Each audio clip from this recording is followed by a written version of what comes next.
To select the container of our pendulum, we used a bottle that was recycled. We made a hole on top of the bottle cap and one on the side to release some air pressure for proper paint distribution. As for the string, we adjusted it according to the length we wanted it to sit on top of the canvas for proper oscillation.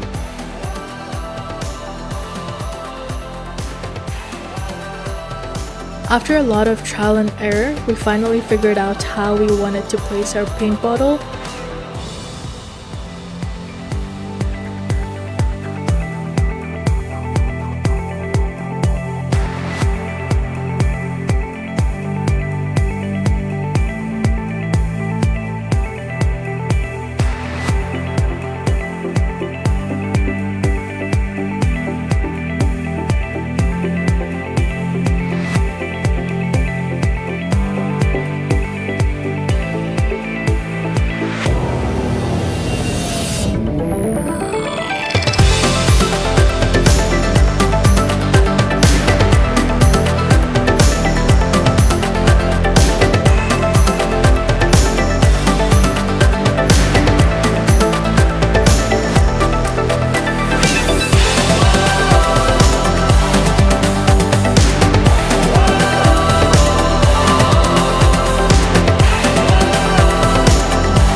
Although the painting did not turn out as perfect as we wanted it to, we hope the audience still enjoys the beauty and the flaws of our painting.